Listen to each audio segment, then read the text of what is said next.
우리 그리스도인들은 어떤 방식으로 살아야 할까요?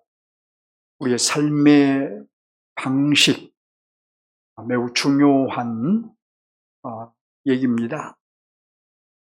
그리스도인의 삶은 항상 말씀이 지시하는 방향으로 가야 하고, 또 말씀이 우리를 이끄시는 곳으로 가야 하고, 또 말씀이 우리를 밀어주는 힘으로 살아가야 합니다. 이제 우리는 다음 주일에 추수감사주의를 지킬 것인데, 이 또한 말씀이 지시하고 이끄시고 또 말씀이 밀어주는 힘으로 지키는 것이 바른 방식인 것입니다. 오늘 제가 감사해야 될 말씀을 선포한 이유입니다. 본문으로 들어갑니다. 이스라엘은 하나님의 언약 백성입니다. 그런데 본문에서, 본시에서 하나님의 백성인 이스라엘은 하나님께 책망을 듣게 되는데, 하나님은 그 전에 강력하게 촉구하십니다. 무엇을 촉구하셨을까요? 본문 봅니다. 이제 본문 7절 상반절을 볼까요? 내 백성아 들을지어다 라고 하시지요. 이 말씀은 들을지어다 내 백성아 라고 들으라는 말씀이 앞에 있습니다. 이것은 들으라는 말씀을 강조하고 있다는 의미인 것입니다. 이것은 잘 듣고 순종하라는 의미겠죠. 이어서 뭐라고 하신가요? 내가 말하리라. 이제 내가 말할 것이니 잘 듣고 순종하라는 의미입니다. 7절 중반절을 봅니다. 이스라엘아, 내가 네게 증언하리라. 여기 증언하리라는 말은 훈계하리라는 뜻입니다. 이제 내가 훈계할 것이니 잘 듣고 순종하라는 의미입니다. 7절 하반절을 볼까요? 나는 하나님 곧 내 하나님이로다. 하나님은 자기가 이스라엘의 하나님이라고 하심으로 이스라엘이 하나님의 백성임을 분명하게 인식하길 원하신 것입니다. 이스라엘 백성들이 그래, 우리는 하나님의 백성이야 라고 인식하길 원하신 것입니다. 결국 너희의 하나님인 내가 훈계하니 잘 듣고 순종하라고 이렇게 먼저 강력하게 촉구하신 것입니다. 언약 백성인 이스라엘의 문제는 불순종이었습니다. 그래서 하나님은 제사와 제물이 문제라고 하지 않으셨습니다. 제사와 제물은 순종만큼 중요한 것이 아니라는 의미입니다. 왜 제사와 제물이 순종만큼 중요하지 않을까요? 8절 볼까요? 첫째로 8절에서 제물 때문에 책망하지 않겠다고 하십니다. 왜 제물 때문에 책망하시지 않겠다고 하셨을까요? 내 번제가 항상 내 앞에 있음이로다 라고 하시죠. 하나님의 백성인 이스라엘은 하나님께 제사를 드릴 의무가 있었습니다. 오늘날 구속받은 우리가 하나님을 예배할 의무가 있는 것처럼 말입니다. 그래서 이스라엘은 열심히 제사를 드렸습니다. 충분히 많은 제물을 드렸습니다. 하지만 많은 경우에 정성이 부족하거나 율법이 제시한 기준에 미치지 못할 때가 많이 있었습니다. 제사의 참된 의미와 정신은 사라지고 형식적이고 의식적인 제사로 변질되었던 것입니다. 제사에 참여할 때 느끼는 그 기쁨과 환희는 사라지고 종교적인 의식으로 전락되었던 것입니다. 그럼에도 본시에서 하나님은 그들의 제사와 제물을 문제 삼지 않으셨습니다. 왜 문제 삼지 않으셨을까요? 제사와 제물보다 더 중요한 것이 있었기 때문입니다. 정말로 더 중요한 것은 순종이었기 때문입니다. 그런즉 하나님께서 이스라엘을 훈계하신 이유는 제사와 제물은 있었으나 순종이 없었기 때문인 것입니다. 둘째로 9절을 봅니다. 내 집과 내 우리에서 수염소나 순염소를 가져가지 아니하리니라고 하시지요. 이는 비싼 재물을 요구하지 않으신다는 뜻입니다. 그 이유를 10절에서 이렇게 말씀하십니다. 살림의 짐승들과 무산의 가축이 다 내 것이라고 하십니다. 또 11절을 봅니다. 산의 모든 새들도 내 것이며 들의 짐승도 내 것이라고 하십니다. 모든 짐승과 가축과 새가 다 하나님의 것인데 무엇이 부족하여 자기 백성에게 비싼 재물을 요구하시겠습니까? 자, 이 말씀이 무엇을 말씀하신 것일까요? 무엇을 훈계하신 것일까요? 이 점을 잘 깨달아야 되겠죠? 하나님은 비싼 재물을 좋아하신다라고 생각을 하고 오로지 비싼 재물만 드리면 된다고 말하지 말라는 것입니다. 비싼 재물이 순종을 대신할 수 있다고 생각하지 말라는 것입니다. 순종을 하지 않으면서 비싼 재물만 드리면 하나님이 기뻐 받으신다고 착각하지 말라는 것입니다. 하나님이 원하시는 것은 비싼 재물이 아니라 하나님의 언약 백성으로서 순종을 원하시는 것입니다. 셋째로 12절을 볼까요? 어떠해도 내게 이르지 아니할 것이라고 하신가요? 내가 가령 줄여도, 내가 가령 굶주려도 내게 이르지 아니할 거라고 하시지요. 그런데 여기 가령이라는 말은 일어날 수 없는 사실을 가정할 때 사용하는 표현이지요. 그러니까 하나님이 줄이시는 일은 있을 수 없는 일이나 설사 하나님이 줄이신다고 해도 바로 이런 뜻이겠죠. 가정에서 하나님이 줄이신다고 해도 어떠할 거라고 하신가요? 내게 이르지 아니할 것이라고 하시죠. 그 이유를 뭐라고 하신가요? 세계와 12절이죠. 세계와 거기에 충만한 것이 내 것이미로다. 고대 근동 사람들은 자신들이 바치는 재물을 신들이 먹는다고 생각을 했습니다. 해서 신들이 굶지 않도록 먹을 것을 의무적으로 바쳤습니다. 반면에 온 세상의 주인이신 이스라엘의 하나님은 배고프실 일이 없습니다. 하나님은 물질이 아니라 영이시기 때문입니다. 자, 가정에서 하나님이 배가 고프실 거라고 해도 하나님은 자기 백성에게 재물을 요구하지 않으신다는 것입니다. 백성들이 재물을 드리지 않아도 모든 것이 다 하나님의 것이기 때문이죠. 더욱이 하나님은 13절에서 말씀하신 대로 짐승의 고기와 피로 허기를 달래시는 그런 분이 아닙니다. 자, 여기에서는 무엇을 말씀하신 것일까요? 또 무엇을 교훈하신 것일까요? 하나님은 재물만 원하신 분이 아니라고 말씀하신 것입니다. 하나님은 재물보다 더 중요한 것, 그 순종을 원하신다고 교훈하신 것이죠. 결국 재물보다 더 중요한 것은 하나님께 나아가는 자세라는 것입니다. 하나님께 나아갈 때에 어떤 자세로 나갈 것인가 하는 것이죠. 지금까지 하나님은 재물 무용론을 말씀하시는 것 같았습니다. 하지만 재물이 없는 제사는 성립되지 않는 것입니다. 그래서 우리를 구원하실 때에 그리스도께서 우리를 위한 재물이 되셨던 것입니다. 왜 하나님은 자기 백성들에게 재물을 요구하실까요? 오늘 본문만 가지고 말하면 하나님께서 재물을 요구하시는 이유는 세 가지입니다. 첫째로 14절 상반절을 봅니다. 감사로 하나님께 제사를 드리며 라고 하지요. 백성들이 감사로 하나님을 예배하게 하려고, 제사 드리게 하려고 재물을 요구하신 것이에요. 감사로 제사하게 하려고. 자, 둘째로 14절 하반절을 봅니다. 지존하신 이에게 내 서원을 갚으며 라고 하죠. 백성들이 지극히 높으신 하나님께 서원한 것을 이루시려고 재물을 요구하신 것입니다. 셋째로 15절 상반절을 볼까요? 환난 날에 나를 부르라고 하시죠. 이어서 내가 너를 건지리니 내가 나를 영화롭게 하리로다 라고 하죠. 하나님께서 환난 날에 자기 백성을 돕기 위해서 재물을 요구하신 것입니다.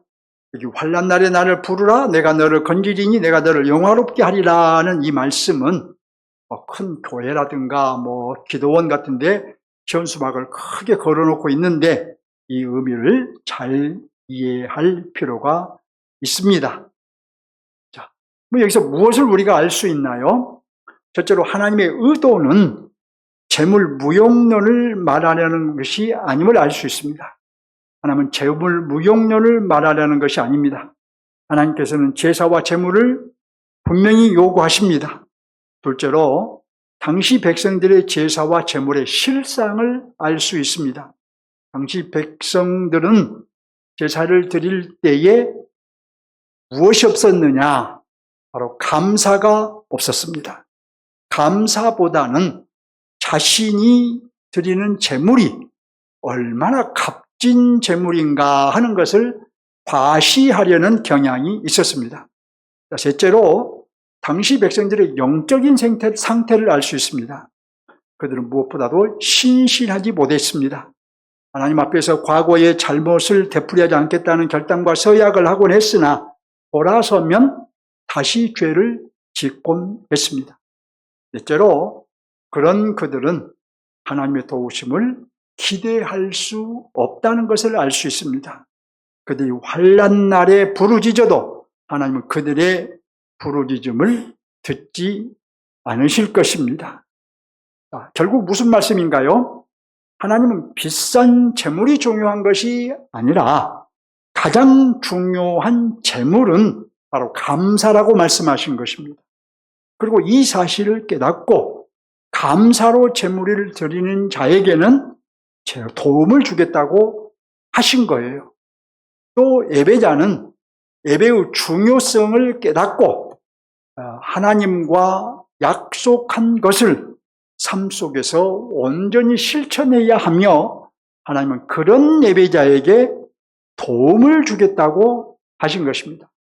따라서 감사하는 마음으로 제사를 드리는 사람, 또 삶 속에서 소원을 이행하는 사람, 그는 하나님의 도움이 필요할 때 당당하게 구할 수 있습니다. 하나님은 그를 인정하시고 또 그의 도움을 외면하지 않으실 것입니다. 그리고 하나님께 도움을 입은 사람은 하나님을 영화롭게 합니다. 이는 그가 어떤 행위를 해서 하나님을 영화롭게 했다는 뜻이 아닙니다.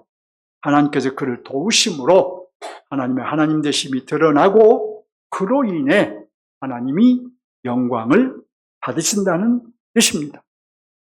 본문의 핵심 메시지는 무엇일까요? 본문에서 하나님은 무엇을 촉구하셨나요? 7절에서 들을지어다 내 백성아 라고 촉구하시고 나서 내가 말하리라, 내가 내게 증언하리라고 하셨습니다. 이제 내가 내게 교훈할 것이니 잘 듣고 아멘하고 순종하라는 의미입니다. 들은 대로 순종할 것을 촉구하신 것이죠. 그런즉 오늘 본문의 핵심 메시지는 순종하는 삶을 사는 가운데 제사를 드리고 감사하는 마음으로 제사를 드리라는 것입니다.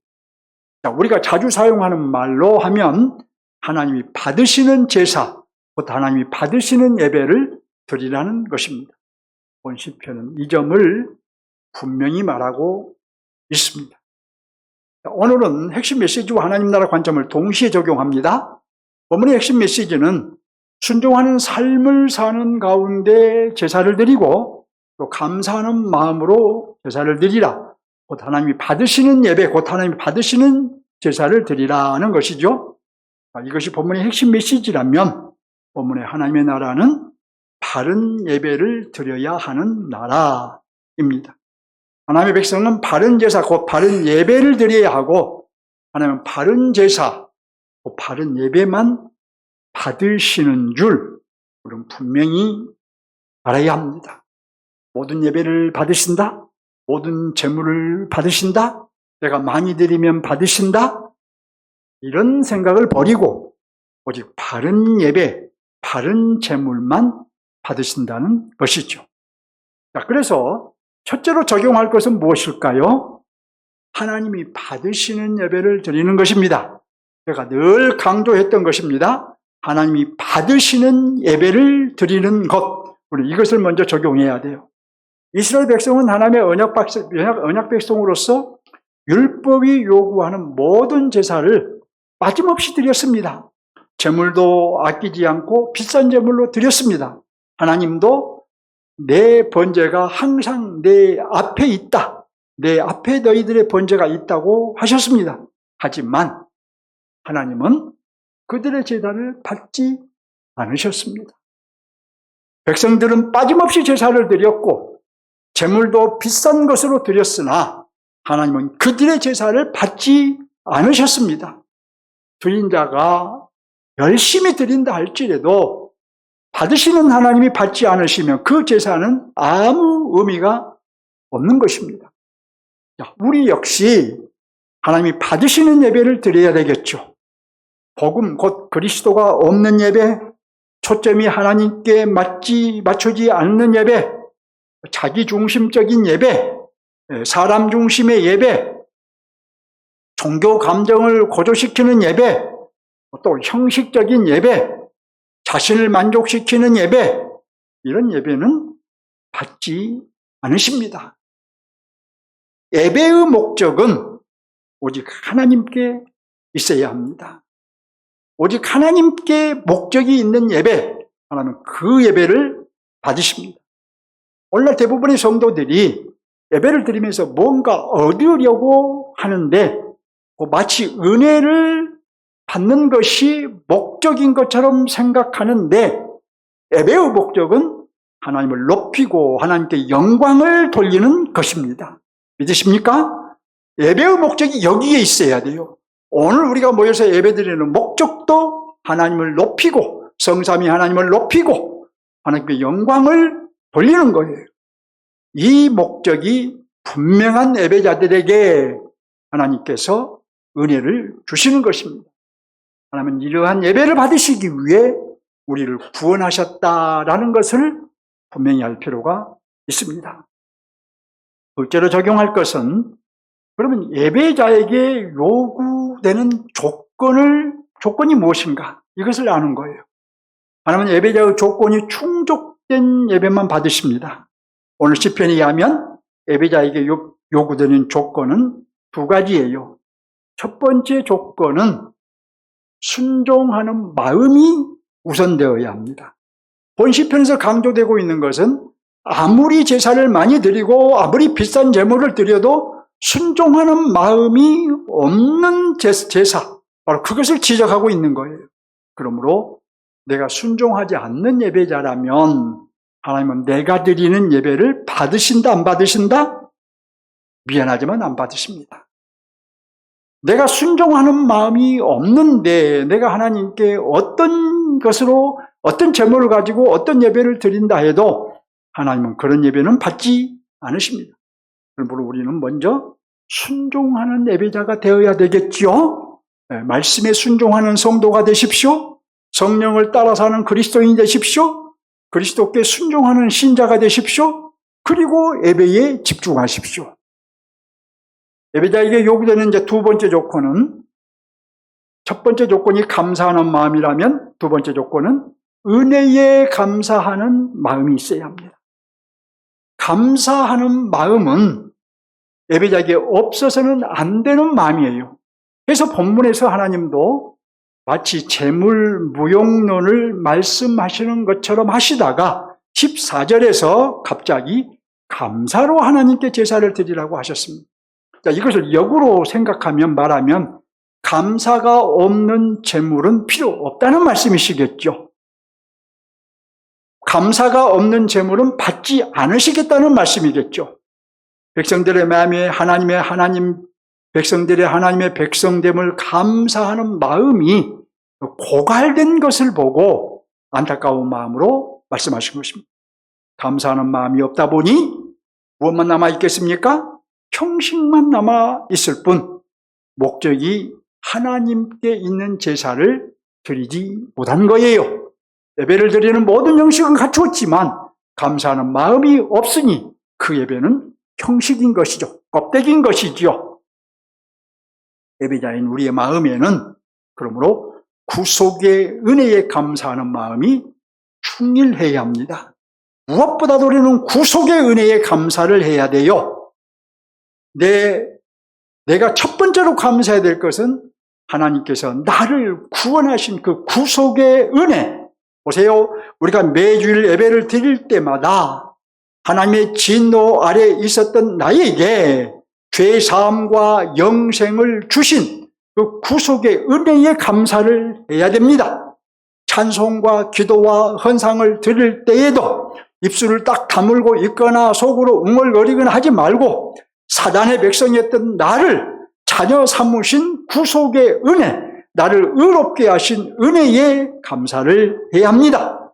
나를 구원하신 하나님의 은혜에 감사하는 마음 때문에 그 마음이 너무 크고 감사해서 자원함으로 예배를 드려야 하고 그리스도의 피로 모든 죄를 속량받은 하나님의 백성이었기 때문에 전에는 과거에는 하나님과 원수되었으나 요즘 로마서 강의했던 걸 생각해 보세요. 예전에는 의롭다 함을 받았기 때문에 마음을 모아 찬송과 기도와 헌상을 올려드려야 하는 것이죠. 이 구속의 은혜가 없는 예배는 하나님이 받지 않으신다 라고 우리는 생각을 해야 되고 예배할 때마다 예배 드릴 때마다 이 구속의 은혜에 감사하는 마음이 기도할 때에도 찬송할 때에도 헌상을 올려드릴 때도 이 구속의 은혜가 항상 우리 마음에 있고 그 고백을 담아서 올려드려야 할 줄 믿으시기 바랍니다. 자, 또 하나 알아야 될 것은 그것이 전부가 아니고 구속의 은혜에 감사하는 마음과 함께 우리의 일상의 모든 삶에 대해서도 감사하는 마음이 충일해야 돼요. 우리는 다른 사람들처럼 일상의 삶을 살고 있습니다. 아침에 일어나서 출근할 사람은 출근하고 각자 자기 일을 보고 하루의 일정을 자기 어떤 생활 속에서 소화하고 살아갑니다. 자, 그렇지만 하나님께서 그런 내 삶에 복을 주시고 계시기 때문에 우리는 일상의 삶을 인해서 감사해야 돼요. 이렇게 믿는 사람이 온전한 그리스도인입니다. 자, 보세요, 여러분. 여러분도 아마 그런 생각을 종종 할 거예요. 제가 오늘 아침에 아내하고 밥상머리에서 나눈 것은 우리가 돌아보니 많은 선물을 받았다. 아내가 먼저 그런 얘기를 하더라고요. 그러면서 저한테 당신은 무슨 선물을 받았어? 그랬더니 당신. 그랬더니 좋아하더라고요. 당신이 내 선물이지. 좋아해요. 남자분들 잘 듣고 그런 얘기를 해주세요. 자, 그런데 여러분 돌아보니 우리는 많은 선물을 받았어요. 제가 여기서 일일이 다 나열하기는 어려운데 정말로 돌아보니 많은 선물을 받았구나 이런 생각이 들어요. 그리고 또 하나, 그러므로 지금까지 우리에게 많은 선물을 주셨던 것처럼 우리 일상의 삶 속에 선물을 주셨던 것처럼 앞으로도 내게 필요한 이러이러한 선물을 주실지 않겠느냐라고 믿는다고 함께 나누었습니다. 여러분에게도 여러분 일상의 삶을 살지만 한번 돌아보세요. 저 먼 10년, 20년 전부터 쭉 돌아보세요. 여러분이 주신 선물이 결코 적지 않을 것입니다. 하나님은 여러분에게도 많은 복을 주고 계신 줄 믿으시기 바랍니다. 그러므로 우리는 일상의 삶을 통해서도 감사해야 되는 거예요. 구속의 은혜와 함께 일상의 삶을 인해 감사해야 한다는 것입니다. 만일 세상 사람들처럼 내 힘으로 살고 내 능력과 내 재주로 산다고 생각하는 그리스도인은 그리스도인으로서 커다란 결함이 있는 사람이에요. 왜냐? 그는 성경대로 믿지 않는 것이기 때문입니다. 하나님을 의지하지 않는 것이고 그리스도의 공효로 하나님의 자녀됨을 믿지 않는 것이기 때문이에요. 성령도 믿지 않는 것이고 성령의 인도하심을 믿지 않는 것이기 때문이에요. 하나님의 통치도 안 믿는 것이고 하나님의 섭리도 믿지 않는 것이기 때문이에요. 내 인생의 주인이 주님이심을 인정하지 않는 것이기 때문이에요. 이런 사람은 무리만 그리스도인일 뿐 실증이 없는 그리스도인이라 판단받게 될 것입니다. 말씀을 맺겠습니다. 교우 여러분, 우리는 하나님께 나아갈 때에 어떤 자세로 나가야 할까요? 어떤 태도로 나가야 할까요? 두 가지 자세, 곧 순종과 감사로 나가야 합니다. 순종이 제사보다 낫습니다. 감사가 제물보다 낫습니다. 또 감사는 무엇 때문에 해야 할까요? 첫째는 구속의 은혜 때문에 감사해야 됩니다. 둘째는 우리의 일상의 모든 삶을 인해 감사해야 합니다. 감사를 풍부하게 함으로 자신이 그리스도임을 증명하시기 바랍니다. 해서 환난 날에 하나님의 도우심을 받으시기 바랍니다. 하나님은 순종과 감사로 나오는 자에게 오늘 말씀하시기를 환난 날에 나를 부르라 내가 너를 건지리니 내가 나를 영화롭게 하리로다 라고 약속하셨잖아요. 그러므로 모쪼록 모두에서 말씀드린 대로 오늘 말씀이 지시하고 밀어주는 힘으로 순종과 감사로 다가오는 추수감사주의를 멋지게 지내시기 바랍니다. 교우 여러분, 하나님을 향해 한 걸음 더 나갑시다. 아멘.